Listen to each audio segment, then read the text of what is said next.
बच्चों, good evening. Combo classes में आपका बहुत बहुत स्वागत है। आज की क्लास में हम लोग पढ़ने वाले हैं डायमेंशनल एनालिसिस पार्ट 4 के बारे में। डायमेंशनल एनालिसिस जो कि हमारा लेक्चर नंबर 4 होगा डायमेंशनल एनालिसिस से रिलेटेड। इसमें हम लोग पढ़ेंगे लिमिटेशंस क्या क्या है डायमेंशनल फार्मूले का, यानी कि डायमेंशनल फार्मूले का हम कहां तक यूज कर पाते हैं, कहां तक इसका रेंज है, कहां तक ये काम करता है, ये कहां के बाद काम करना बंद कर देता है, ये कहां तक रिजल्ट सही देता है और कहां के बाद ये गलत रिजल्ट देना शुरू कर देता है ना। यानी लिमिटेशंस का मतलब होता है इसकी रेंज क्या है, ये कहां तक अप्लाई हो सकता है, ये कहां तक एप्लीकेबल है, ये कहां तक सही है, कहां तक ये गलत है। तो पहली बात हम लोग करेंगे कि डायमेंशनल एनालिसिस का बहुत ज्यादा एप्लीकेशन नहीं है, बहुत ज्यादा इसकी रेंज नहीं है, इसकी लिमिटेशंस है। ये इतने ही कार्य क्षेत्र में, इतने ही रेंज में ये वर्क कर सकता है। फर्स्ट में हम लोगों ने लिखा कि अगर कोई डायमेंशनल क्वांटिटी है, अगर कोई फिजिकल क्वांटिटी जिसका डायमेंशन नहीं है, हम उसके बारे में या उसकी वैल्यू हम इस मेथड से कैलकुलेट नहीं कर सकते, है ना। डायमेंशनल मेथड से हम किसी भी डायमेंशनल लेस क्वांटिटी की वैल्यू को कैलकुलेट नहीं कर सकते। वही हम लोगों ने लिखा by this method the value of any dimensionless constant.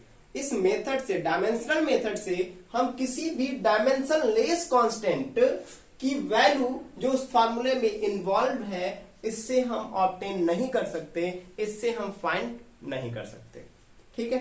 Dimension less quantity क्या होती है? ऐसी क्वांटिटी जिनका यूनिट नहीं होता, जिनका यूनिट नहीं होता, तो उस तरह की क्वांटिटी को हम डायमेंशन लेस या डायमेंशन यूनिट लेस क्वांटिटी कहते हैं। जस्ट लाइक अगर हम बात करें, हम लोगों ने क्लास 10th में मैग्निफिकेशन पढ़ा है, लीनियर मैग्निफिकेशन पढ़ा है। क्या पढ़ा है? लीनियर मैग्निफिकेशन पढ़ा है। और लीनियर मैग्निफिकेशन में क्या था? इमेज की हाइट ऑफ इमेज, जिसको हम लोगों ने आई कहा था, और हाइट ऑफ ऑब्जेक्ट। ये भी मीटर या सेंटीमीटर में होगा, ये भी मीटर या सेंटीमीटर में होगा। दोनों ही यूनिट एक दूसरे को क्या कर गए? कैंसल कर गए। इसका मतलब कि ये जो लीनियर मैग्निफिकेशन m होगा, ये क्या होगा? यूनिट लेस भी होगा, डायमेंशन लेस भी होगा, है ना। जैसे अगर हमें फार्मूले में कोई ऐसा कांस्टेंट आ जाता है जो कि यूनिट लेस है, डायमेंशन लेस है, तो उसकी वैल्यू हम डायमेंशनल फार्मूला के मेथड से किसी भी कंडीशन में फाइंड आउट नहीं कर पाएंगे। अगर उसकी वैल्यू, उसका कांस्टेंट, उस कांस्टेंट का डायमेंशन होता हो, उस कांस्टेंट का यूनिट होता हो, तो हम उसकी वैल्यू इस मेथड से फाइंड कर सकते हैं। बट अगर वो डायमेंशन लेस है या यूनिट लेस है, तो हम इस मेथड से उसकी वैल्यू कैलकुलेट करने में सक्षम नहीं होंगे। ठीक है। दूसरी बात समझते हैं। अगर कोई फिजिकल क्वांटिटी P है, P अभी हम लोगों ने थर्ड एप्लीकेशन में बात किया था। थर्ड एप्लीकेशन हमारा था to establish a relation among the various physical quantity. यही था हमारा। अगर एक फिजिकल क्वांटिटी थी, कई सारे फैक्टर्स पर डिपेंड कर रही थी, तो उनके लिए हम रिलेशन फाइंड कर रहे थे डायमेंशनल फार्मूला मेथड से। लेकिन अगर वो फिजिकल क्वांटिटी, मान लेते हैं कि P जो है फिजिकल क्वांटिटी है और मोर देन थ्री क्वांटिटीज पर डिपेंड कर रही है, तो इसके लिए हम डायमेंशनल मेथड से फार्मूला नहीं निकाल सकते। बात क्लियर है? क्या कहा हमने कि अगर जो है, जैसे अभी हम लोग पढ़ रहे थे, एक फिजिकल क्वांटिटी P है, वो किस पे, जैसे हम लोगों ने फोर्स को देखा था, F जो है मास पर, वेलोसिटी पर और रेडियस पर, कितने? 1, 2 और ये 3 ही फैक्टर्स पर। अगर इसके साथ साथ अगर दे दिया कोई और एक दे दिया, जैसे अगर एक कोई फैक्टर और दे दिया कि डेंसिटी रो पर भी डिपेंड कर रहा है, ये क्या है? डेंसिटी रो पर भी डिपेंड कर रहा है, तो इसमें कितने फैक्टर होंगे? 4 फैक्टर हो गए ना। तो अगर 3 से ज्यादा फैक्टर पर वो फिजिकल क्वांटिटी डिपेंड कर रही है, तो इस मेथड से, डायमेंशनल एनालिसिस मेथड से, डायमेंशनल फार्मूला मेथड से हम उसके लिए एक रिलेशन, उसके लिए एक फार्मूला नहीं स्टेब्लिश कर सकते। क्लियर है?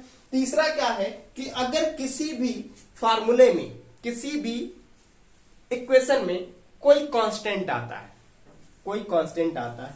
या फिर कोई ट्रिग्नोमेट्रिक रेशियो, जैसे साइन थीटा आ गया, कॉस थीटा आ गया, टेन थीटा आ गया, कोसेक सेक और कॉट वगैरह कुछ भी आ जाए, थीटा से रिलेटेड आ जाए, ट्रिग्नोमेट्रिक रेशियो आ जाए, ट्रिग्नोमेट्रिक रिलेशन कोई आ जाए, तो हम इस मेथड से उसको एनालाइज नहीं कर पाते, है ना।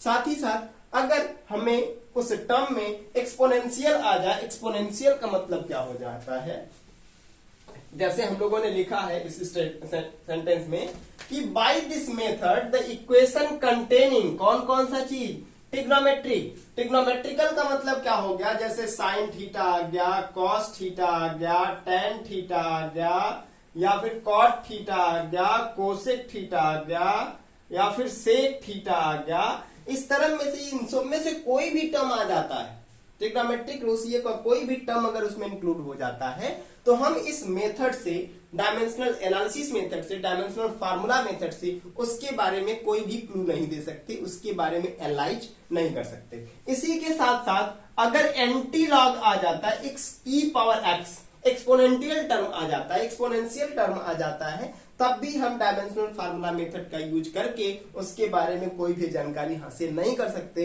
या उसके बारे में एनालाइज नहीं कर सकते। या साथ ही साथ लॉगरिथमिक आ जाए, लॉग आ जाए, लॉगरिथमिक आ जाए, लॉगरिथमी आ जाए, तो उस कंडीशन में हम इस लॉगरिथमिक टेबल या लॉगरिथमिक को भी इस मेथड से, डायमेंशनल एनालिसिस मेथड से या फिर डायमेंशनल फार्मूला के मेथड से इसको भी हम एनालाइज नहीं कर पाते।